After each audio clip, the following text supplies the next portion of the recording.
Je refuse de mettre dans mes produits cosmétiques aujourd'hui et demain, en tout cas j'essaie de me faire cette promesse de l'aloe. Moi c'est ma première vraie année en tant que marque cosmétique et je m'attendais pas à les claques, j'en ai... Ah ouais. Oh, c'est dur, c'est vraiment dur. Hein. C'est dur entre ton prévisionnel, entre ce qui se passe. C'est dur parce que tes investissements, tu les as déjà faits. Financièrement. Ah oui. Ça. Ah oui, C'est oui. que toi, t'es dans un business, tu dois investir avant de faire rentrer l'argent. Surtout dans ce type de business où tu es sur de la spéculation pure et dure. J'ai investi entre 6 500 et 7 000 euros. Entre matières premières, contenants, étiquettes, marketing, etc. C'est quoi si tu devais dire les trois plantes Que tu dois... de base qu'il faut que tu aies dans ton jardin? Bonjour, bienvenue dans ce nouvel épisode de Régénération Caraïbes, le podcast de la transition écologique dans la Caraïbe. Aujourd'hui, nous allons parler entrepreneuriat durable, responsable, et nous allons parler plus précisément de cosmétiques naturels avec Bleu Rachel qui vient nous présenter sa marque, son entreprise et qu'est-ce qu'elle fait exactement.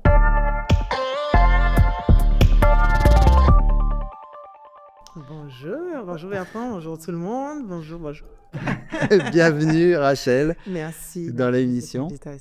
Merci d'avoir accepté l'invitation. Ça fait longtemps qu'on n'a pas fait d'interview sur des entrepreneurs locaux qui se lancent en plus. Alors nous, c'est notre thématique évidemment, dans des entreprises à vocation durable, responsable. Oui.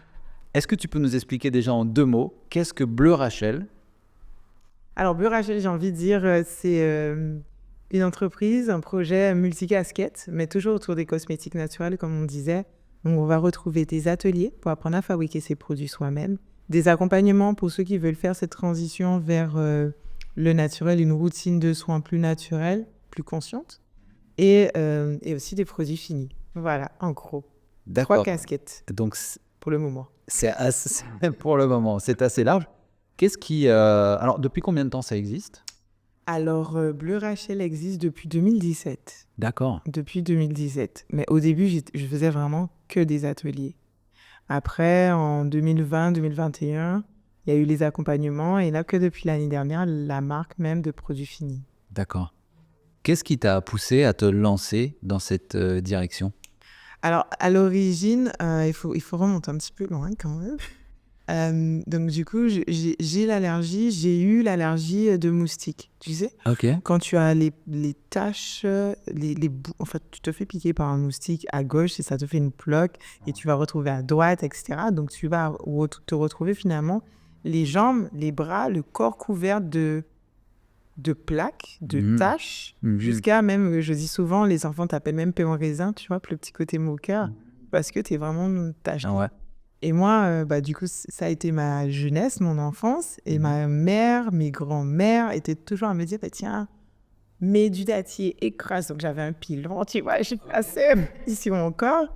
Mais ça, c'est vraiment pour mettre le contexte. Et donc, du coup, j'ai traîné ça pendant des années. Donc, des problèmes de peau, parce qu'au final, ça te fragilise la peau. Et plus tard, j'ai eu de l'acné adulte. Et quand j'ai eu mon acné adulte, plutôt que me dire je suis un dermato, j'ai cherché en fait dans le jardin, dans le côté naturel, comment je pouvais me soigner. D'accord. Et du coup, j'ai trouvé, après j'ai un petit parcours de scientifique, donc et une vraie appétence pour la chimie. D'accord. Donc du coup, j'ai décidé de créer mes formules, de chercher. J'ai plein de bouquins, franchement, j'en ai énormément. Ok. Et en fait, ça s'est vu. Au final, au bout de 2-3 mois, on a commencé à me dire, tiens, tu suis un traitement... Tu fais quelque chose? Je dis, non, j'ai commencé à faire mes popotes, mes tambouilles à la maison. Et du coup, les copains me disent, tiens, j'ai tel souci, qu'est-ce que tu peux me conseiller? Tiens, j'ai la copine de nanana. Et du coup, j'ai commencé les ateliers. Tout bêtement comme ça. Pas plus, l'histoire n'est pas plus grande que ça. D'accord. Voilà, donc sans diplôme, si je dois dire. Ouais. Vraiment avec, au côté autodidacte. Finalement. Autodidacte, est-ce que tu as... alors, tu as quand même regardé des bouquins, etc. Oui. Et est-ce que... Tu parles de ta grand-mère et de ta maman qui te disaient utilise telle feuille, telle plante, etc. Tu leur as demandé aussi, j'imagine. Tu es allé chercher... Alors, il y a un peu de tout. Tu vas demander, je suis très proche encore de ma grand-mère, donc je vais avoir cette...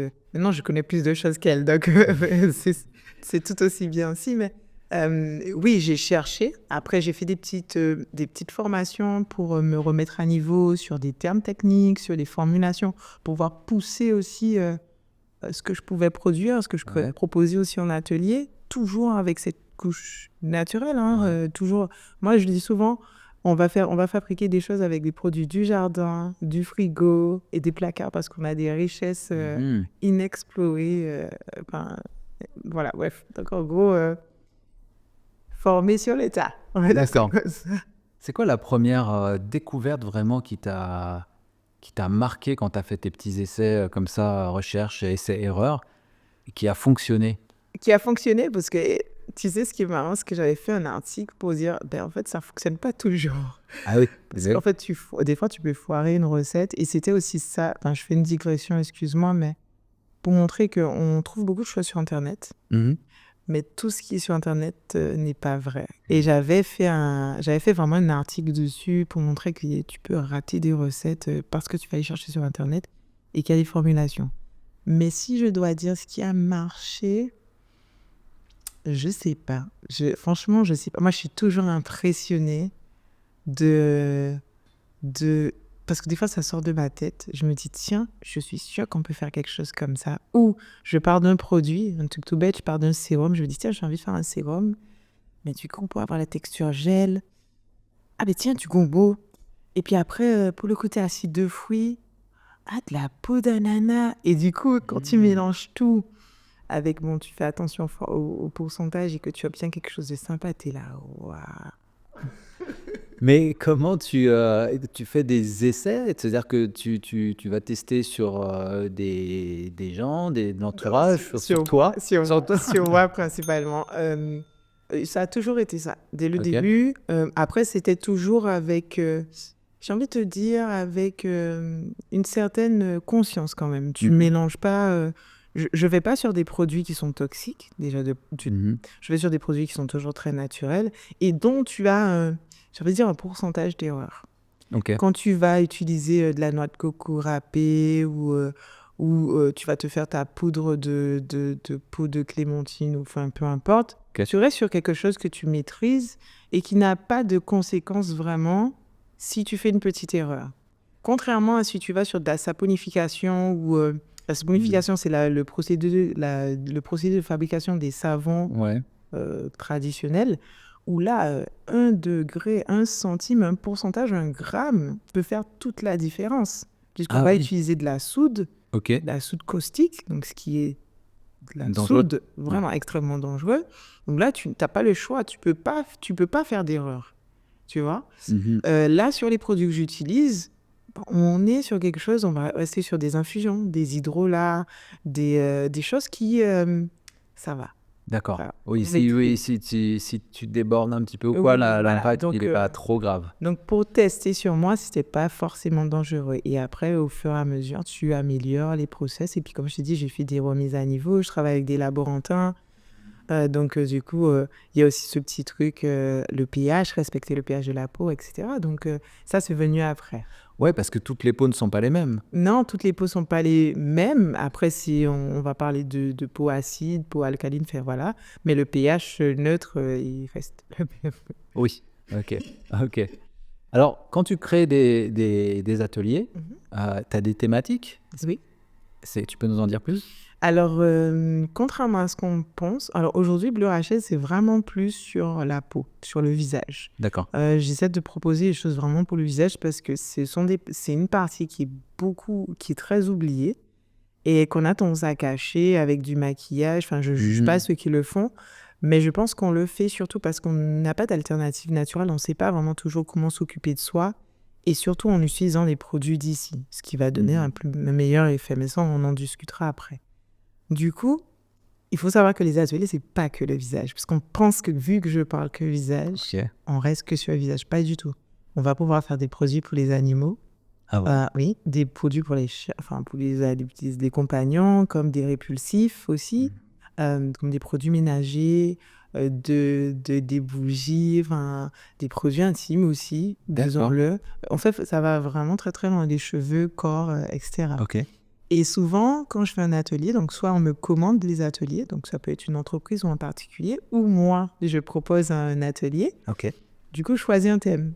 Donc ça peut être, juste pour te donner une idée d'un atelier qui revient beaucoup, surtout à cette période, c'est pour les EVJF, donc les enterrements de vie de jeunes filles. Et du coup, c'est soit souvent, les filles, elles sont très prudes, j'ai envie de dire, et elles partent sur quelque chose qui est très cocooning, où on va partir sur des huiles de massage, mais toujours avec ce petit côté, on parle d'une future mariée, donc on a ce petit côté un peu coquin. Ça peut être des masques, des choses qu'elles peuvent faire aussi pour le reste de la journée, mais ça peut être vraiment partir sur une thématique vraiment enterrement de vie de jeune fille. Donc, lubrifiant comestible, bougie de massage, tu vois? D'accord. Et toujours avec des choses Naturel, 100%. naturelles. Oui. Autant, je dirais même plus naturel maintenant, parce que c'est le plus simple possible. Je dirais ça. D'accord. Voilà. La petite nuance, c'est que maintenant, il y a des transformations. Donc, tu vois, ils vont te dire, c'est pas 100% naturel, parce que c'est pas brut. Ah, c'est-à-dire que le produit de base, c'est un produit naturel, mais il a été transformé Parfois, ouais. avec des procédés, des fois, qui sont... Pas forcément, hein. Par exemple, je prends l'exemple du conservateur, que tu n'es pas obligé de mettre à chaque fois, mais que tu dois mettre si tu veux garder, conserver ton produit. C'est un produit qui est naturel, qui est sain, mais il y a 0,1% qui est, tu vois, une transformation chimique, qu'on dit, voilà. Ouais, ok. Donc, c'est à ce niveau-là que je vais plus dire 100% naturel, mais plutôt le plus simple possible. C'est vrai que souvent, sur les produits naturels ou bio, tu as 99,9%. C'est souvent pas le tant, conservateur. Ouais, c'est ça. souvent le Ah, ok. conservateur. Ok. Bon, après, il y a aussi les jeux de mots, hein, le greenwashing, on connaît. Oui, ouais, c'est clair. C'est clair. On en a Non, 100% naturel, oui. Donc, ça fait depuis 2017 que tu fais ça. Est-ce que tu as vu une évolution dans les dernières années sur l'intérêt pour tout ce qui est produits naturels, soins naturels? Ouais. Ouais. Oui, une évolution. Oui, il y a tellement de choses à dire là-dessus. Il faut savoir qu'en 2017, j'étais encore à Toulouse. D'accord. Je suis rentrée en Guadeloupe en 2018. Ouais. Donc, j'ai créé vraiment Bleu Rachel en 2017, mais je le faisais déjà un petit peu avant, les ateliers, etc. Ouais. Et à Toulouse, dans l'Hexagone, il n'y avait pas de... Enfin, je pouvais mettre un atelier le mercredi pour le samedi, il était complet. Ici, pas du tout. Ah non. Pas du tout. J'ai même à un moment arrêté de faire des ateliers parce que c'est hyper frustrant et puis les gens ne se rendent pas compte qu'on va réserver un lieu, on va acheter de la matière première en amont. Il faut savoir que quand on vient en atelier, je ramène toute la matière première avec des alternatives parce que je ne veux pas rester... Moi, mon objectif dans les ateliers, c'est de surtout apprendre aux gens à devenir autonomes. Ok. Pas forcément donner une recette. Tiens, tu fais ça comme ça, etc., etc. Tu suis ça si tu veux faire ça et point. Non, je te donne des alternatives en te disant, tiens, toi, si tu apprécies ça, si tu as tel problème, plutôt que mettre cette infusion-là, mais plutôt celle-là. Si tu es plutôt tel truc, plutôt cette huile-là, plutôt que celle-là. Enfin, vraiment donner l'autonomie. Parce que moi, ce que je veux, c'est que demain, quand tu as plus ce produit-là chez toi, que tu te dises pas, ah mince, il faut que j'aille à X ou Y pour aller me fournir et que j'ai pas d'alternative.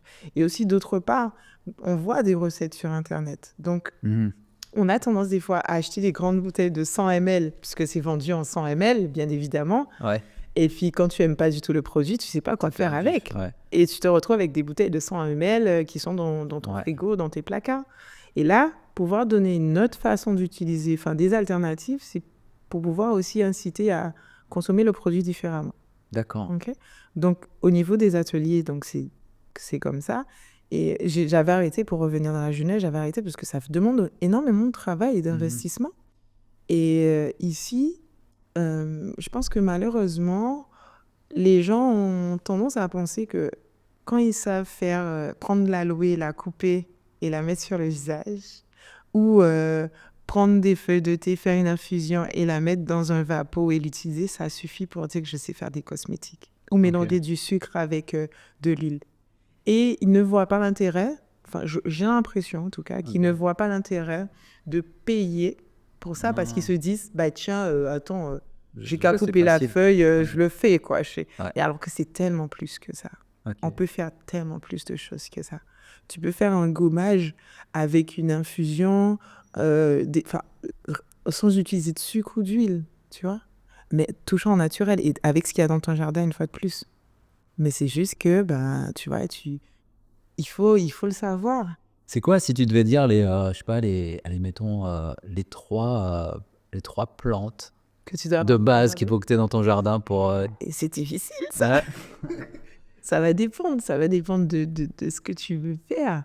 Mais moi, tu vois, par exemple, j'aime beaucoup le corosol. Je serais OK pour le corosol, les feuilles de corosol, Ok. parce que ça aide bien, aussi bien en interne, mais c'est aussi un super antioxydant. Donc, c'est Mhm. très, très bien pour le vieillissement de la peau. Ça va avoir ses intérêts aussi au niveau de l'estomac, etc. Mais tu peux faire de l'huile avec, tu peux faire... Enfin, il y a ouais. beaucoup de choses que tu peux faire. Enfin, des macérats huileux. Avec les feuilles. Avec les feuilles, avec le fruit, Ok. etc. Donc, j'aime bien le corosol, je te dirais, de l'hibiscus, parce que je trouve que c'est passe-partout. Ah ouais. Oui, l'hibiscus, tu sais, ça a un mucilage, donc c'est un peu gluant. Ok. Mais à condition... Fleur, quoi. La ou- fleur et les feuilles, tu les Ouais. restes, tu froisses, on va dire ça. Tiens, une petite recette toute simple.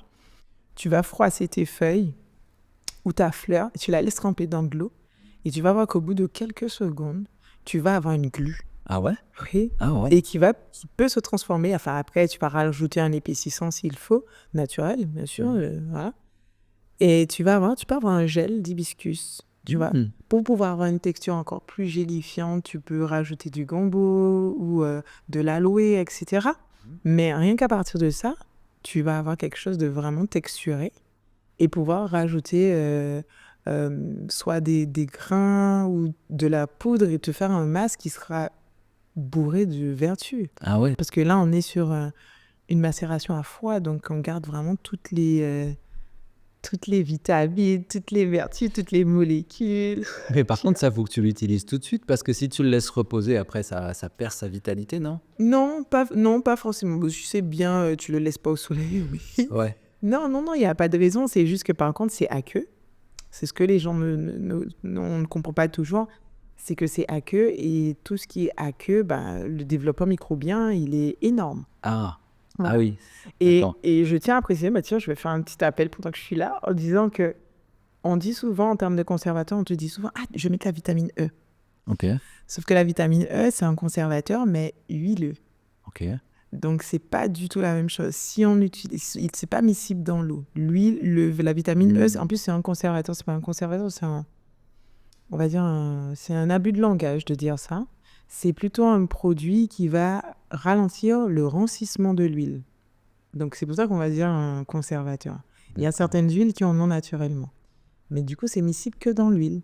Donc, si tu fais un gommage ou, comme je te dis, tu dis un gel d'aloe maison, ce qui est possible, mettre de la vitamine E dedans, c'est incohérent. Oui. Voilà. Ça va rester en petite bulle ou ça va pas se mélanger. Voilà. Et du coup, ton produit, au contraire, va quand même toujours développer des microbes. Mais alors, du coup, comment tu fais? Alors, soit sur les ateliers, je le dis. Je le dis parce que moi, je suis sur la consommation aussi rapide. L'intérêt, c'est pas de garder le produit 46 dimensions là. Du coup, c'est pour ça que je leur donne aussi des contenants qui sont réutilisables pour pouvoir te donner envie aussi de le refaire, etc. Est-ce que tu peux genre les congeler? Parce que tu sais, on n'a plus beaucoup de temps dans nos vies modernes là. Donc moi, je sais, par exemple, ce genre de truc, ça pourrait m'intéresser. Mais j'ai pas le temps de faire ça. Tu pourrais les congeler, tu as raison. Ouais. Tu pourrais vraiment le congeler. Alors, tu sais, même sur un masque ou un soin de manière générale, tu peux très bien en faire une quantité. Alors, là, on parle de vraiment sur où il y a de l'eau qui ne se conserve pas. Mais si tu fais un gommage avec de l'huile ou quelque chose avec un peu plus huileux, moins aqueux, ça se tient sur le temps. Oui, ça, tu peux. Tu peux le tenir sur le temps. Mais pour le reste, tu n'es pas obligé de l'utiliser le jour même. Hein. Tu peux mettre au frigo, ça se conserve 3 à 4 jours. Et puis après, tu peux congeler, bien évidemment. D'accord. Même, alors tu vois là, la mode, il y a une mode en ce moment où tu vois, elles mettent dans des moules du jus de concombre ou des infusions et après elles congèlent et elles passent sur le visage. Tu n'as jamais vu ça comme des glaçons? Ah non, on ne suit pas les mêmes comptes Insta. C'est possible. Mais... Ah, du coup, elles mettent un glaçon comme ça? Et en fait, tu sais, il y a des moules maintenant où ça te fait comme, j'ai envie de te dire un frozen, et elles vont mettre une infusion dedans et elles le mettent au frais. Et après, elles le sortent et passent sur le visage pour revitaliser vos pupilles. Ouais. Mais en fait, au lieu d'aller jusque-là, en fait, tu peux juste prendre ton concombre et tu le congèles. Et tu le passes de Direct. la même manière et puis tu enlèves la lamelle que tu as utilisée et c'est tout aussi bien, quoi. Mais c'est vrai que c'est pratique. Et tu peux le faire dans des bacs à glaçons aussi, du coup. Et tu prends ton petit glaçon et tu le passes. Et ça, oui, ça a vraiment beaucoup de vertus. Ça va stimuler le collagène, etc. La kératine, enfin, c'est bien pour la peau. Ouais. Ouais, c'est des petites astuces. Excellent. Alors, attends, donc tu m'as donné 2 plantes là. Moi, j'attends la À 3e. la 3e, c'est pas facile, hein. C'est pas facile. C'est vraiment pas facile. C'est pas facile. J'ai envie de dire beaucoup de choses, mais toi, tu me restreins. Si je dois être monsieur, madame, tout le monde, je dirais aloe vera. Parce qu'avec l'aloe vera, c'est un hydratant, tu peux faire beaucoup de choses. Si je dois aller plus loin et je vais parler de moi, je vais parler du campeche. Parce que pour le côté eczéma, problème de peau, ça va être très, très bien. Mais encore une fois, tu vois, j'ai dit 3 tasses chez moi et 3 tasses, c'est très bien aussi. Oui. Le VPL, tu utilises? Oui, oui, tu vois, mais il y a tellement de... C'est ça qui est dommage et c'est ce que je veux mettre en avant. Il y a tellement de possibilités. Et tu vois, par exemple, l'aloe, alors je vais dire un petit secret, bon, peut-être que je vais regretter, mais je refuse de mettre dans mes produits cosmétiques aujourd'hui et demain, en tout cas, j'essaie de me faire cette promesse de l'aloe. Ah ouais. Parce que je trouve que, non pas que ce soit pas une bonne plante, c'est une plante géniale, mais je trouve qu'elle est tellement utilisée, ça dévalorise le reste, ce qu'on a d'autre. D'accord. Et j'ai envie de mettre en avant plus qu'on a d'autres. Le VPL, comme tu dis, c'est excellent pour l'intérieur du corps, même si c'est dégueulasse. Ah, pour l'intérieur du corps aussi? Oui, Ah tu ouais? sais, moi, une fois par mois, enfin, non, c'est faux, en ce moment pas trop, mais l'idéal serait une fois par trimestre. Pendant une semaine, je me bois des shots de VPL. C'est dégueulasse. Tisane comme ça? Oui. Pour bien nettoyer, pour bien Parce que détoxifier. tout ce qui est parasite, tout ça, ça tue. Oui, et pour le foie. En fait, tout ce qui est amer, ça va être bon pour le foie, pour le d'accord. diabète, etc. Donc, quand on mange des fois, c'est pas bon, mais si ça a son intérêt, il faut consommer. On est censé consommer tous les goûts. C'est pas fait. C'est pas pour rien que ça existe. Ouais. Et le VPL, Ah, ouais. mais je savais pas, tu vois, que ça se mangeait, parce que je savais que l'huile de VPL, c'est bien pour l'eczéma, ou dès que tu as des parasites. C'est ça. En Inde, je sais que les enfants qui ont, comment ça s'appelle là? Tu sais, quand tu as des petits boutons qui se mettent partout, là, c'est vraiment pas beau. Alors, tu vois, je pieds ma bouche en tête, mais je sais que c'est pas ça. Mais Tu oui. vois le truc, en fait, j'ai oublié le nom. Mais ils mettent des feuilles de VPL sous le drap des enfants comme ça, et en fait, au bout de quelques temps, ça part. Bah, tu vois, pourquoi pas. Tu vois, et encore une autre façon d'utiliser. C'est comme j'ai parce que ce que j'ai pas dit, j'ai pas donné mon parcours, mais je suis aussi vacataire, rafouilleuse. Ok. Je fais plein de trucs. Et j'ai une élève qui me dit, il y a pas longtemps, on parle de plantes, parce que je lui dis, moi, je prends pas de médicaments, quoi. Sauf si, franchement, je suis au bout de tout, quoi. Ouais, d'accord. Et elle me dit, mais quand vous avez des migraines, vous prenez quoi? Je dis, des plantes. Elle me dit, ouais, mais à faire entre le cachet des Feralgan ou Doliprane et la plante, c'est dégueulasse, quoi. Et je lui dis, mais en fait, il faut pas croire qu'on peut la consommer comme infusion. On peut juste froisser les feuilles et les placer au niveau des tempes pour soulager, etc. Ah ouais, ça marche aussi? Ça marche aussi. Après, bon, ça dépend de la sensibilité de tout un chacun, mais tu vois, tu as la plante qui s'appelle Zeb maltète. Ok. À la base, c'est pas en infusion qu'on la consomme, on la froisse et on la met au niveau du front. Ah ouais, d'accord. Est-ce que ça fonctionne? Je sais pas. Parce que j'ai pas souvent de migraine, donc je n'ai pas encore essayé, mais ouais, tu vois. C'est intéressant. Il y a des bouquins qui existent là-dessus sur... Ouais, il y en a. Hein, Il y en a, mais on est honnête, il y en a de très bons. Surtout, si je peux citer les Longfost, qui sont top. Oui. Sauf que ce que je déplore dans la plupart des livres qu'il y a ici, c'est qu'on retrouve déjà d'une part les mêmes informations et qu'on reste encore très en surface. Moi, j'ai un projet je pense que je viendrai à notre genre et j'en parlerai quand il sera bien en place, mais ce serait de de retourner un petit peu encore plus à l'origine, tu vois, aux pratiques ancestrales, j'ai envie de dire. Un truc tout bête, tu vois, quand je fais des ateliers, et surtout avec des personnes âgées, ils aiment bien faire du bérum. Mais le vrai bérum, pas celui qu'on achète. Est-ce que tu sais comment on fait du bérum? Non. Tout le monde va te dire, c'est facile, du rhum et du bois d'Inde. Mais pas du tout. Enfin, oui. C'est quoi? C'est 1/8 de ce qu'il faut. Parce qu'en fait, tu vas avoir des clous de girofle dedans. Tu vas avoir du gingembre dedans. Tu vas avoir des herbes charpentier. Tu vas avoir des feuilles de papaye, des fleurs de papaye mâle. Tu vas avoir vraiment un condensé de beaucoup de choses. Et bien sûr, le bois d'Inde, si je l'ai cité avant. Parce que chaque plante va avoir son intérêt. Tu vas avoir une qui va être décontractant musculaire, tu vas être une qui va jouer sur les rhumatismes, enfin, chaque chose. Et aujourd'hui, c'est vrai qu'en bérum, on se dit, ça sent le bois d'Inde, c'est sûr que c'est que du bois d'Inde et du rhum. Non, c'est beaucoup plus que ça. Et très honnêtement, les personnes qui font, enfin, quand je fais ce vrai bérum-là, les gens te disent qu'il y a un avant-après et qu'ils ne peuvent plus retourner au bérum industriel. Ils achètent... Et c'est dommage, parce que nos grands-parents, c'est ce qu'ils faisaient. Sauf que ça s'est perdu dans l'industrialisation, enfin, je sais pas dans quoi, à quel moment, et c'est ça que je trouve dommage. Le simple fait que, et là, on va peut-être rentrer dans un autre débat, mais j'en parle beaucoup avec ma grand-mère, donc, tu vois, qui était marchande et qui va te dire que quand elle arrivait sur son marché, son stand sur sa table, elle nettoyait sa table avec des plantes en particulier pour l'énergie. Et tu vois, même quand on est arrivé ici avec les fleurs, etc., tu vois, ça, c'est dommage. Tu ne vas pas le retrouver dans les livres qu'on trouve ici.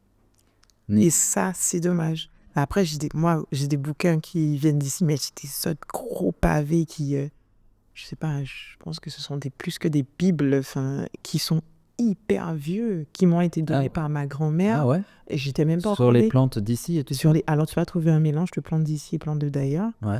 Mais mais tu vas trouver beaucoup les plantes ici. Ah ouais. Ouais. Et c'est vraiment, mais des tomes, hein, on parle pas d'un tome, enfin des gros trucs balèzes, hein, et dessinés où tu vas avoir vraiment beaucoup plus d'informations dedans. Et c'est ça qui m'a beaucoup inspirée. D'accord. Intéressant.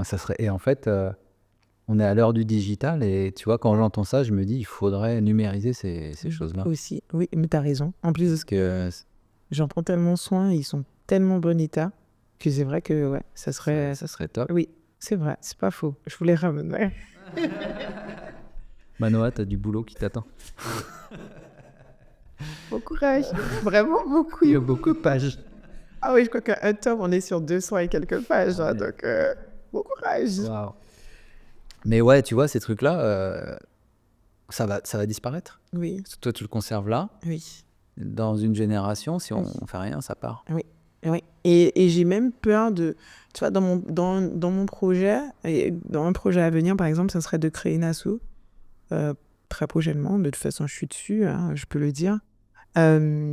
Qui va justement aller chercher, vraiment essayer de faire ce travail de recherche chez les personnes âgées, c'est de récupérer un maximum d'informations.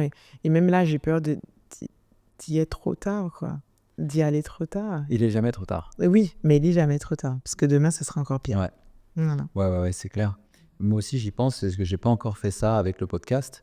Mais alors, j'ai interviewé des personnes qui étaient dans la 70 et qui nous parlaient dans tant longtemps. Et c'est super. Oui. Et c'est super intéressant. Oui. Et puis bon, en plus, tu vois, 70 ans, mais quand on a l'air d'en avoir 50, quoi, ils sont en pleine forme. Tout à fait. Mais ça fait partie aussi des choses que j'aimerais faire, c'est d'aller rencontrer les anciens et qui nous expliquent. Mais quand tu veux, j'en ai déjà 2-3 en tête, là. J'attends juste le rush des fêtes, là. Et puis, j'attaque, je pense, d'ici janvier, février, voilà, commencer à recueillir les choses, même si je ne vais pas les mettre en forme tout de suite. Mais j'ai tellement peur qu'elles partent, toutes ces connaissances. Mais tu pourrais faire des interviews comme ça, et en plus de ça, tu documentes le truc. Oui, mais c'est ça que j'ai envie de faire, tu sais. Voilà, je suis au bon endroit. On dirait que je suis au bon endroit. Excellent. Bon courage. Ouais. Non, il y a quelque chose à faire avec les anciens, mais avec les jeunes aussi. Oui. Parce que les jeunes, ils te sortent des trucs. Des fois, tu te dis, mais c'est des anciens. Tu sais, ils sont très... une petite, elle disait, mais les parents sont pas du tout véganes ni rien. Et la petite, elle est à fond en mode, non, il faut manger ce qui est vivant. Ah ouais, tu vois. Et je dis, mais d'où tu sors ça? C'est drôle. Il y a différentes... Non. Moi, je vois mon fils, j'essaie de l'éduquer dans ça, donc c'est pas toujours facile, hein, bien sûr, mais quand il te sort des choses, tu te dis, ah ouais, d'accord, il enregistre. Et ça tourne là-haut, tu vois. Et ça, c'est bien, c'est vraiment bien. Tu vois, il va me dire, tu vois, par exemple, le dernier truc marrant, pour Noël, j'ai sorti un coffret de Noël. Mais j'ai voulu faire un coffret qui soit au parfum de Noël, donc local, mais au parfum de Noël. Et c'était un coffret, tu vas retrouver un gommage, coco manioc d'ailleurs, et 2 masques. Un orange épicé un peu effet schrob, tu vois, ce que je voulais essayer de retrouver, donc tu vas sentir la cannelle, l'anis, etc. Et un autre au chocolat, donc chocolat chaud, etc. Donc ils vont avoir leur vertu, bien sûr. Et un jour, il était là quand je préparais, je faisais mes tests chocolat. Et il me dit, oh, ça sent bon, maman. Est-ce que je peux goûter? Je lui dis, mais non, ce sont des produits. Maman, c'est naturel, t'inquiète pas, une petite goutte, tu vois. Et tu vois qu'ils me disent l'argument de, t'inquiète, c'est naturel, c'est du Bleu Rachel, c'est bon, je peux. Je me dis, ok, d'accord, toi, ça va falloir faire attention. Mais ce sont des beaux réflexes, c'est ça, c'est top. Ouais. Top. Mais il faut vraiment éduquer la génération. Et il y a des gens qui le font, hein. Ok. Pas forcément sur les cosmétiques pour le moment, mais je vois sur les plantes, on va retrouver de plus en plus dans les écoles des interventions au niveau des plantes. Et ça, c'est bien. Bon, il faut commencer. Il faut tenir. Ouais. On avait reçu ici Hugues Oxybrin. Oui, j'avais pas envie de le citer, mais oui, voilà, et, tu vois. lui, il travaille beaucoup avec les écoles. Oui. Et c'est un passionné. Et en fait, c'est qu'il faut être en contact, tu sais, avec la nature, avec les plantes, avec leurs bienfaits, ou les odeurs, etc. Pour aussi être éveillé. Parce que sinon, tu vois, nous, on fait des vidéos, c'est bien, on essaye de partager, quoi. Mais malgré tout, quand tu es juste derrière l'écran, tu vas prendre de l'information, tu vas comprendre. Mais il faut aller dans la nature, etc. et essayer de rentrer dedans pour... Et alors, du coup, ça faisait partie de ma question. Là, on va passer à l'autre volet de ce que tu fais. Parce que tu as créé, du coup, ta marque et tu fais un ou plusieurs produits. Oui, j'ai plusieurs produits finis. J'en ai 8. Voilà. Ah oui, quand même. Oui, Okay. c'est vrai. Ouais. Ça a été très vite. Enfin, ça a démarré lentement et puis je me suis emballée. Ok. Je me suis emballée. J'ai rencontré des bonnes personnes, donc j'ai pu m'emballer aussi. Ouais. Donc ça va être vraiment tous les produits de la routine pour le visage. Encore une fois, comme je te disais tout à l'heure, donc je suis vraiment axée sur ça. Donc tu vas retrouver un démaquillant qui va être à la Tumo. Un nettoyant, enfin le best-seller, c'est un nettoyant qui a la papaye. Je vais avoir encore les morceaux de papaye dedans. Ah ouais. C'est vraiment... voilà, on est sûr... C'était aussi un choix d'être sur de l'artisanal brut. Pas forcément très affiné. Je voulais vraiment poudre, mais non, en fait, je voulais vraiment qu'on se rende compte que c'est vraiment de la papaye qu'il y a dedans. Ouais, d'accord. T'as une lotion tonique qui a la menthe, mais qui a du vinaigre de banane dedans. Ah ouais. Vinaigre de banane en local aussi. Ensuite, après, t'as des sérums. Là, on n'est pas du tout sur du local. Je cherche à faire du local là-dessus, mais pas du tout, parce que les sérums, ce sont souvent des bourrées d'actifs. C'est genre de l'acide hyaluronique. Voilà, des choses comme ça.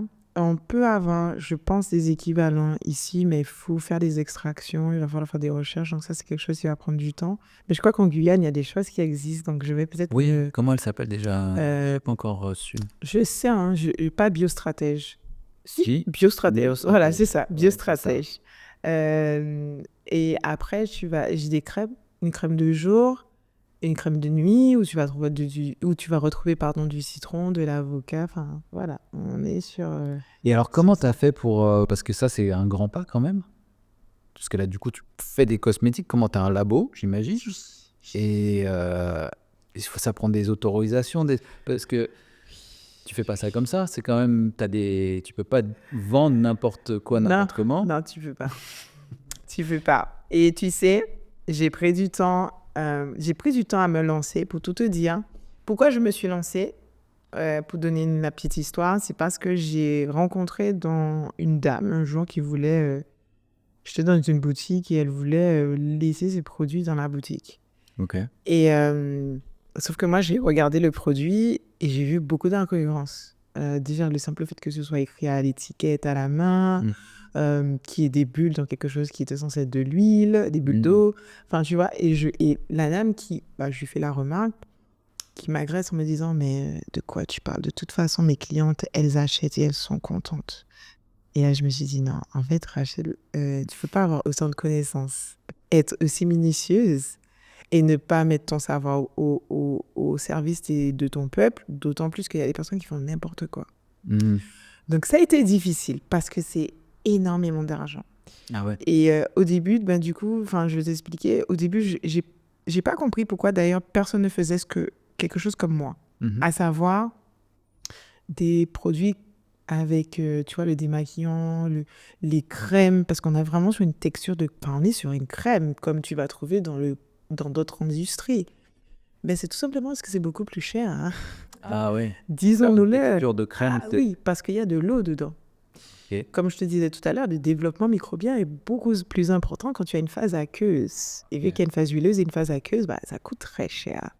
Et surtout, tu remarqueras, à part sur certaines marques maintenant, parce que ça commence à se développer, la plupart du temps, ce sont des huiles, des beurres ou des savons par saponification.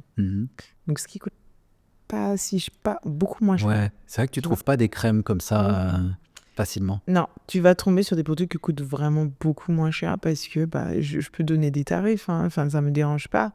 Mais sur un produit, après ça dépend de combien d'ingrédients, mais sur un produit comme le gel nettoyant la papaye, tu as 5 000 € pour juste les tests. Ah ouais. Ok. Et là, c'est ce que tu payes, j'ai envie de te dire, à ta laborantine ou la personne qui va déposer ton dossier. Mais après, tu as tu as des échantillons que tu dois déposer. Tu peux déposer une vingtaine d'échantillons dans les bons pots, avec les bonnes étiquettes. C'est énorme. Et ça, tu arrives à le faire en local ? Comment ça marche, les tests comme ça Alors ici, malheureusement, tout le monde parle de l'Institut Pasteur, mais l'Institut Pasteur ne permet pas de faire tout ça. D'accord. L'Institut Pasteur, c'est surtout pour vérifier que sur le lot que tu as fait aujourd'hui, il n'y ait pas de contamination. Donc, que tu aies respecté les normes de bonnes pratiques cosmétiques. Mais du coup, si tu veux vraiment faire tes tests microbiens, ce qu'on appelle les challenge tests, c'est-à-dire savoir au bout de combien de temps ton produit bouge, tes actifs bougent, etc., tu es obligé de partir. Le reste, tes produits s'en vont. Tes produits traversent. Et déjà, avant de les faire traverser, il faut que tu fasses des recettes. Tu formules. Tu fais ta formulation. Oui. Ça, ta formulation, comment tu fais ? Alors moi, du coup, comme je t'ai dit, ça sort de ma tête à l'origine, vraiment. Je saurais pas t'expliquer. Alors, je veux dire, pas concrètement, tu as des pots, tu fais des mélanges. Oui, c'est ça. C'est toi-même. Oui. Et après, tu envoies ça en métropole ? Oui, c'est ça. Dans les laboratoires spécifiques. Oui, c'est ça. Alors, je m'assure qu'ils respectent le pH. Tu as des petits tests que tu fais en même temps. Que tu t'assures qu'ils soient stables. Je peux demander un conseil à des laborantines parce que tu as des labos ici qui produisent pour des gens. Donc, je m'assure avec elles qu'on est sur quelque chose de stable. Ouais. Et puis après, dès que tu es satisfait de ton produit, tu l'envoies en test. Et c'est très important à savoir aussi que, je dis ça pour les auditeurs, qu'un produit, dès qu'il est testé, il ne peut plus bouger. C'est-à-dire que la recette, elle est fixée parce qu'on l'a testé avec cette recette-là, avec ce fournisseur-là, dans ce contenant-là, avec ces étiquettes-là. Ah oui, d'accord. C'est normé à ce point-là. Tu peux pas, alors tu pourrais parce que peut y avoir des, voilà. Petite marge de manœuvre. Voilà, mais tu peux pas théoriquement même changer de fournisseur en cours de chemin. Tu peux pas. Et alors toi, tes fournisseurs, si tu parles de papaye ou quoi, c'est le jardin ou c'est quoi ? Non, je suis très partisane du on peut pas tout faire toute seule. Okay. Et très partisane j'essaie de faire fonctionner le peuple. Okay. Donc tu vois, moi je vais chercher mes papayes chez un agriculteur et je vais les emmener chez mon agrotransformateur qui va me réduire la papaye en poudre Chose que je peux faire en réalité, mais je suis très OK avec le fait de faire fonctionner. Parce que demain, j'imagine que je serai plus grande. C'est des choses que je n'ai pas envie de m'imposer. Donc, ça va être ça. Pour la Tumo, par exemple, tu connais les jardins de Ligny, je sais que vous les avez vus. Donc, c'est elle qui va me proposer la Tumo. Au début, c'était pas elle. Bon, je ne sais pas si je dois dire ça, mais au début, je prenais en Martinique. Pourquoi ? Parce qu'elle n'avait pas la capacité de faire du gros volume pour les entreprises. Et c'est aussi notre réalité à nous, en tant qu'agro-transformateurs, en tout cas, formulateurs comme moi, c'est que c'est un marché qui démarre. Et malheureusement, il y a un gap entre l'agriculteur, l'agro-transformateur et nous, en fait. Tu vois, il y a des colloques ici, il faut savoir, des colloques cosmétiques, en gros, organisés par une association qui s'appelle Cariscos, d'ailleurs, si jamais tu veux les rencontrer, oui, qui, justement, cherche à développer justement la partie cosmétique sur le territoire, mais dans la Caraïbe aussi. C'est vraiment une super asso. Et ils organisent 2-3 fois par an des rencontres sur les thématiques, sur différentes thématiques. Et ils ont fait une thématique sur justement les agriculteurs, de l'agriculteur à l'agrotransformateur. Et moi, je me plaignais au début. Et c'est des réalités dont on n'est pas conscient. Hein. Je me dis, mais purée, je comprends pas, j'ai envie de faire les choses, je veux faire des choses ici. Comment on te dit, bah non, on peut pas, ils veulent pas te suivre, etc. Et en fait, l'agriculteur expliquait que... Et lui, il se plaignait, les agriculteurs, ils se plaignent de nous. Et nous, on se plaint d'eux, tu vois. Et jusqu'à ce qu'on ait eu cette rencontre et on se rend compte, mais non, c'est pas ça. Il y a un truc où ça ne matche pas. C'est que nous, on va demander, je prends l'exemple de la Tumo. Je reste sur l'exemple de la Tumo. On va dire, tiens, j'ai envie de faire avoir comme matière première de la Tumo, de faire de l'hydrolat ou peu importe. Donc, pour faire de la Tumo, il me faut une quantité d'Atumo. OK ? Donc, je vais commander à l'agriculteur qui va me dire, mais super, j'avais un petit carré, une petite parcelle, donc nickel, je vais te faire de l'Atumo. Sauf qu'il ne va pas me faire 1 mètre sur 1 mètre d'Atumo, c'est pas logique. Donc, il va te faire une grosse parcelle. Sauf que le temps que ça plante, le temps que ça pousse, que ce soit en bonne période de récolte, tu vas attendre quelques mois. Et quand lui va te dire, c'est bon, c'est prêt, tu vas dire, ah ouais, mais... non, donne-moi juste 10 kilos, enfin 5 kilos. Et là, il se dit, mais en fait, t'as fait 6 mois que je suis dessus pour vendre 5 kilos ? Ouais. C'est du foutage de bouche, pour pas dire autre chose. Et il va te dire, non, je suis plus. Et il va te dire, non, je le fais pas. Et c'est ça le gros problème aujourd'hui, c'est qu'on n'a pas assez de transformation. C'est le flux, quoi. C'est le flux. C'est le flux. Mais du coup, c'est ça aussi l'idée, parce que tu parlais d'association, je suis content d'entendre ça. On avait reçu Agnès Crochemar-Galou, tu dois la connaître, forcément, qui est à son laboratoire Natillé. Oui, Natillé, oui. Elle n'est pas forcément sur du cosmétique, elle est plus sur des soins aussi, je pense, pour les douleurs musculaires, etc.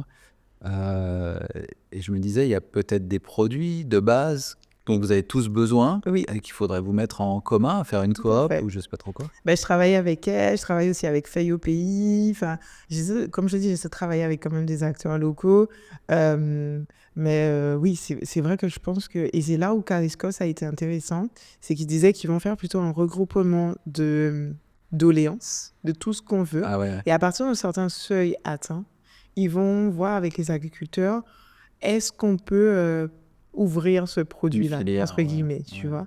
Et là, ça fait que tout le monde est gagnant. Sauf que bon, c'est vrai que nous, si tu es pressé à le faire, tu vas devoir attendre ou te fournir autrement.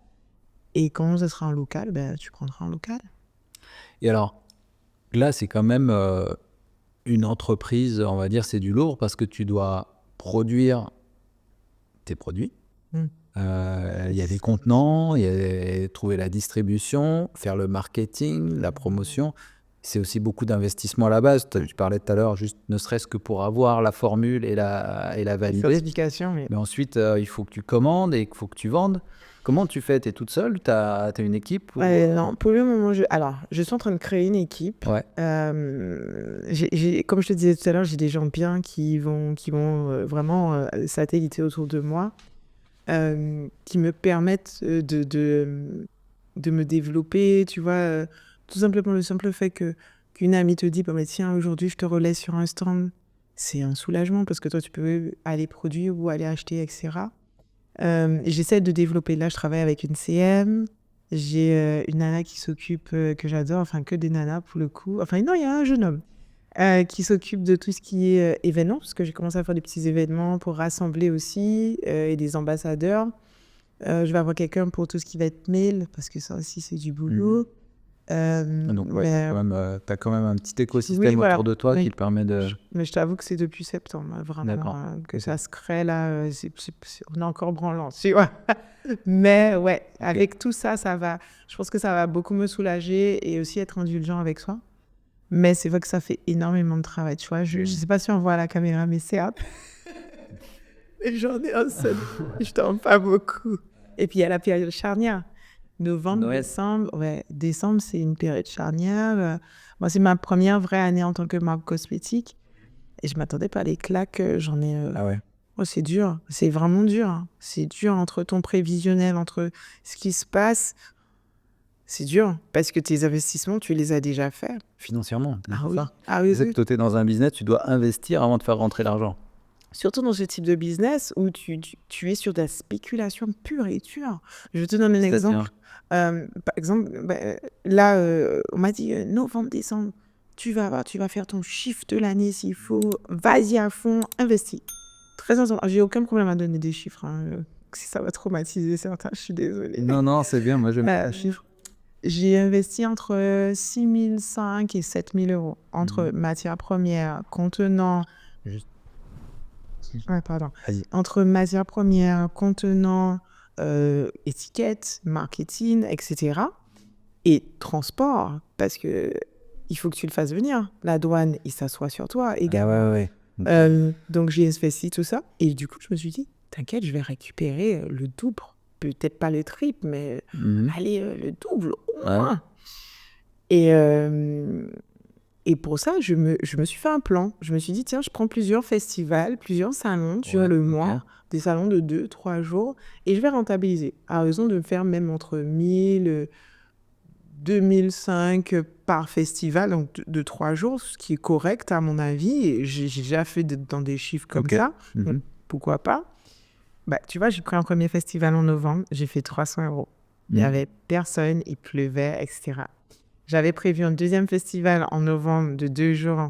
Je n'ai pas été acceptée parce qu'il y avait déjà trop de personnes qui faisaient des cosmétiques. Donc, encore un autre manque à gagner. Un troisième festival en Martinique, une semaine avant, il était annulé. Donc, est-ce que tu comprends la panade? Ouais. C'est dur parce que du coup, ton argent, tu penses le revoir. Tu as des choses à payer au final. Et je ne dirais pas que c'est un business qui n'est pas rentable, mais je pense que c'est un business où il faut beaucoup jouer. Surtout qu'au début, il ne faut pas aller trop vite. Il y a vraiment le temps d'observation. Alors moi, j'ai la chance d'avoir cette casquette chef de projet. Donc je sais... Attends, non, c'est pas encore le moment de sauter. Mais je pense que tout le monde n'a pas cette capacité. Et je suis sûre et certaine que beaucoup de gens sautent et se cassent et ont une mauvaise image de cet entrepreneuriat. Et pourtant, c'est top. Mais si on regarde juste de manière globale, des boîtes comme L'Oréal, Oui. ils font un fric de fou. Oui. Donc la cosmétique, et encore plus dans une niche comme ça naturelle, moi je suis persuadé qu'il y a moyen de faire beaucoup de marge et beaucoup d'argent. Oui. J'en suis sûr. Oui. Surtout que là en plus on est Caraïbes, on parle à toute la diaspora, tous les gens qui viennent de là s'identifient, mais que ce soit France, Europe ou même États-Unis, Amérique, quoi. Oui. T'es caribéen et la France, les Antilles françaises, elles ont en plus cette espèce d'aura que d'autres îles n'ont pas forcément, qui peut être rattachée à du luxe. Oui. Si tu vas sur ces niches-là, tu vois. Je suis totalement d'accord avec toi. Peut-être que je n'ai pas encore bien pris cette direction ou peut-être que, tu vois, j'ai encore un calibrage à faire dans la tête et dans les actions. Là, de façon dans les actions, je pense que je l'ai fait. Pourquoi? Parce que j'ai une anecdote. J'ai ce ressenti qui est dommage, qui est triste d'ailleurs, c'est que justement quand c'est une petite marque, parce que je suis encore une petite marque, on ne va pas te donner ta chance aussi facilement qu'une grande marque que tu sais qui n'est pas bonne. Tu vois. Ou, tu vois, je te dis une bêtise, je vais chercher des ambassadrices pour pouvoir promouvoir mes produits. Elles vont te demander de payer leur prestataire. Ce qui est OK. Hein. Ouais, d'accord. Là où, par contre, sur d'autres marques, elles ne vont pas demander de rémunération. Et ça, je trouve ça dommage, par exemple. Ou elles vont mettre en avant une autre marque beaucoup plus que la tienne parce que la tienne est encore peut-être jeune, peut-être parce que le packaging n'est peut-être pas assez de luxe ou quelque chose comme ça. Donc, Je pense qu'il y aurait moyen. Tu fais de la vente en ligne? oui. Parce que, tu sais, quand je vois qu'il y a des jeunes qui font du... Maintenant, ils connaissent bien ça. Mais qui font... qui font de la vente en ligne de produits, t-shirts ou des fois dropshipping, des choses qui sont produits ailleurs pour vendre. Ils arrivent à faire des marges énormes, mais parce qu'en fait, la grosse champ d'intérêt, c'est le marketing. Et en fait, je pense même que des marques comme L'Oréal, je ne connais pas leur ratio, mais les budgets marketing Oui, ils sont énormes. Oui. Et je pense qu'il n'y a comme pas de secret, c'est-à-dire que tu es une petite marque pour l'instant, mais en fait, si tu arrives à mettre les bons leviers de marketing, Oui. Et ça se voit de toute façon, ça se voit entre mes réseaux de début et maintenant que je travaille avec ma CM, etc. Je vois le champ. CM, c'est... Ma community manager, pardon. Ah oui, d'accord, Pardon. excuse-moi. Elle s'appelle Oriane. Donc, depuis que je travaille avec Oriane, je vois la différence. Même sur... parce que jusqu'à maintenant, je faisais tout toute seule. Et c'est pas mon métier, très clairement. Et passer par un professionnel aussi, ça, il faut en être conscient. On ne peut pas toujours commencer comme ça, mais à un moment donné, pour pouvoir vraiment prendre la bonne direction, et je vois la différence. Mon assise est différente. Là, j'organise une pyjama party. Enfin, comme je te disais, des fois, c'était compliqué de remplir les ateliers. Là, je suis complète, tu vois. Donc, je suis très contente. L'événement, il est, à 2-3 jours, c'est déjà complet, quasiment. Donc, c'est cool. C'est juste que le marketing commence à marcher.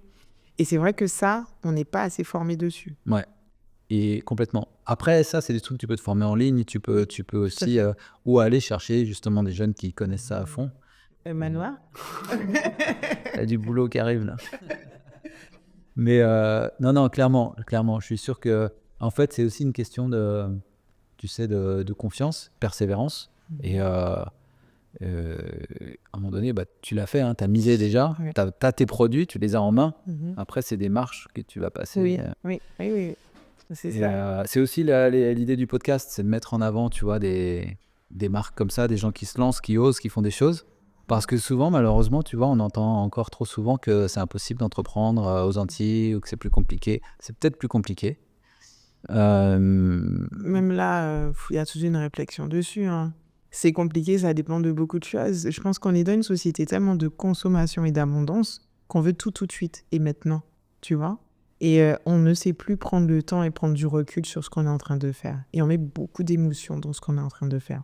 Il y a des gens, moi je connais par rapport à mon métier de chef de projet de base, où je suis en consulting, donc je rencontre des grands groupes. T'as des patrons, ils ont aucun problème à fermer la boîte et à réouvrir la même entre guillemets, avec le même nom d'enseigne, une structure différente, parce que derrière, ils ont organisé les choses différemment. Il n'y a pas de problème. Mais tu vois, c'est des petits jeux. Et je pense que c'est ça, c'est qu'on n'est pas assez informé. On n'a pas, comme on a toujours des crans de retard, on n'a pas non plus des parents. On n'a pas eu des parents entrepreneurs. Tu vois, moi, au tout début, dans ma famille, je suis l'une des premières. C'était quand tu auras un vrai travail, vas-y, fais ça. Parce que quand tu auras un vrai travail, tu pourras pas, tu vois. Ouais. Donc, c'est des trucs à casser. Je pense que nos enfants, ce sera beaucoup plus facile. Ouais.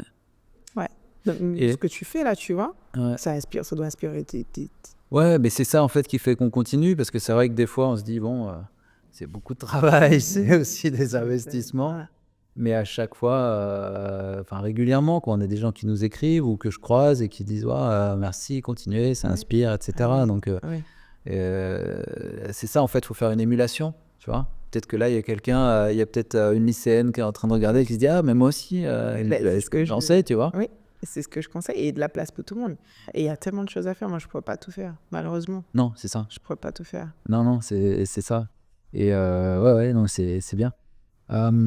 Juste pour boucler sur ton expérience d'entrepreneuse, c'est quoi ta plus grosse galère que tu as dû surmonter? C'est ma galère du moment, c'est les transporteurs. J'en peux plus. J'en fais des frappes. Non, des transporteurs pour Oh faire là là, venir la la marchandise. Oh là là, et j'en parle autour de moi, c'est pas ma plus grosse galère, mais c'est vrai que là, c'est un truc qui m'irrite à un point, tu ne peux pas Quoi, ils imaginer. sont en retard. Ils sont en retard, ils sont d'un laxisme sans précédent. Et du coup, je pense aussi parce qu'ils se disent, bah, c'est une petite structure. Tu vois, et il y a beaucoup de petites structures comme la mienne. Je parle avec une nana qui s'appelle Sugar, pardon. Elle fait des biscuits personnalisés. Ok.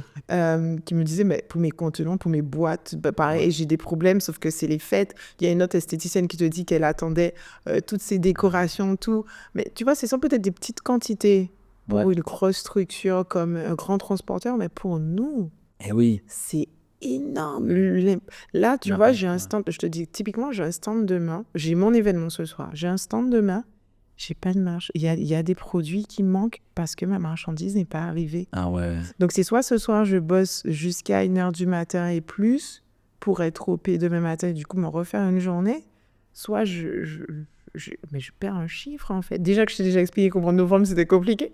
Mais là, je perds un chiffre fou et ça me mine. Ah ouais. C'est minant parce que tu te dis tout ça d'investissement et c'est Et avant ça. le moment clé, tu C'est ça es qui bloqué, quoi. Alors que j'ai fait mes commandes depuis septembre. Ah ouais, Ça, c'est c'est pas- Et qui sont venus en avion. C'est pas en bateau. Tu comprends? Ah ouais. C'est quelque chose que je connaissais pas, du coup, et que j'ai appris. C'est un monde que j'ai appris à connaître. Et j'aime pas du tout. J'aime pas du tout. Il faut trouver d'autres solutions. Est-ce que tu as pensé vendre du coup à l'extérieur? Oui, j'y pense. Oui, j'y pense. Et là, l'expérience, enfin, la leçon, en tout cas, pour moi, de novembre, en tout cas, c'est il faut que je m'ouvre l'année prochaine. Je commence à m'ouvrir à la Martinique, déjà, pour commencer. Et puis après, passer sur l'Hexagone, sur Je pense que la c'est la Guyane. clé aussi. Ah oui, et sur la Caraïbe, comme on disait, avec Sicaris Cos, ma compagne.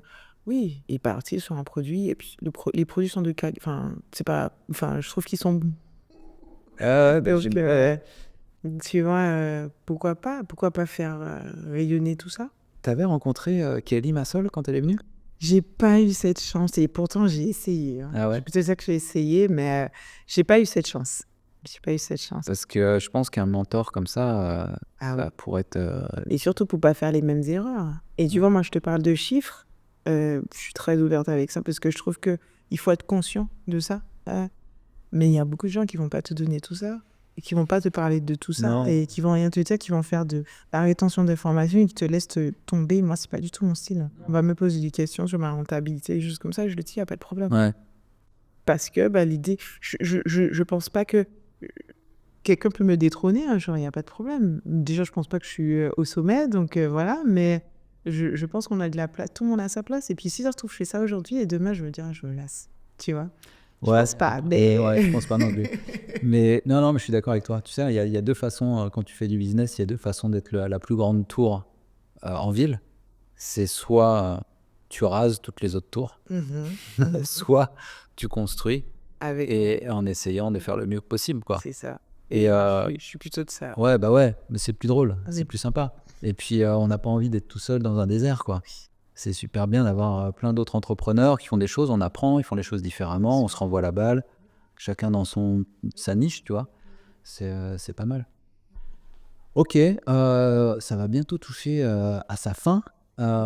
C'est quoi ton rêve le plus fou pour Bleu Rachel? Attends, alors avant ça, question, pourquoi Bleu Rachel? Ok, donc Rachel, c'est moi. Ouais. Et bleu, c'était en relation avec la planète bleue, donc la Terre. Donc c'était ma façon de voir Ok, et d'utiliser les produits de la Terre. d'accord. Et jaune, le logo il est jaune, donc il n'y a pas de bleu du tout dedans. Maintenant, j'essaie de tendre vers le bleu parce que vraiment, bleu-vert, on est sur du vert canard et tout, parce que vraiment, je vois que les gens sont trop perturbés. Mais à la base, le logo était jaune parce qu'on me dit que je suis très solaire. Donc, D'accord, ok. c'était vraiment quelque chose qui me représentait. Ok, Donc voilà. ok, très bien. Et alors, pour revenir à la question, ton rêve le plus fou pour Bleu Rachel?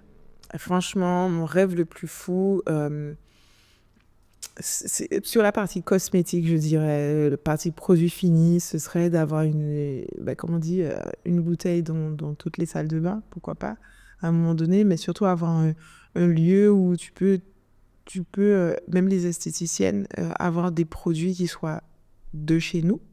Pas forcément que du Bleu Rachel. C'est là où c'est délicat, c'est difficile parce que moi, je suis pour la consommation locale, mais j'ai une société en même temps, donc tu vois. Mais je suis pour que les esthéticiennes puissent aujourd'hui utiliser, par exemple, que des produits de chez nous, parce que ça nous fera beaucoup plus de bien que si on prend des choses importées. Donc, j'aimerais que Bleu Rachel puisse avoir ce pouvoir d'être un peu partout, ou une autre marque. Et pour la partie atelier et pédagogie, j'aimerais que tout le monde puisse se rendre compte que si vous n'avez pas de gommage ou si vous n'avez pas de déodorant, ça ne sert à rien de se dire « Oh, ce soir, il faut absolument que je passe chez telle enseigne pour aller me... » Non, ouvrez les placards, ouvrez les frigos et vous dites « Ah, mais tiens, attends, je me rappelle, il y a une petite fille, une nana qui avait parlé de ça. Là, j'ai de l'hibiscus là, plutôt que de tailler mon hibiscus ou de l'arracher. Tiens, je vais faire ça avec. » Ouais, ça, franchement, ça, c'est mon plus grand rêve. Ah ouais, trop bien. Même si on me paye pas pour ça, je te jure que j'en serais tellement heureuse, tu n'imagines pas. C'est une belle mission. Ouais, j'en serais tellement heureuse. Parce qu'il y a d'autres choses qui se perdent ici. Voilà, c'est ça. Excellent, super beau message.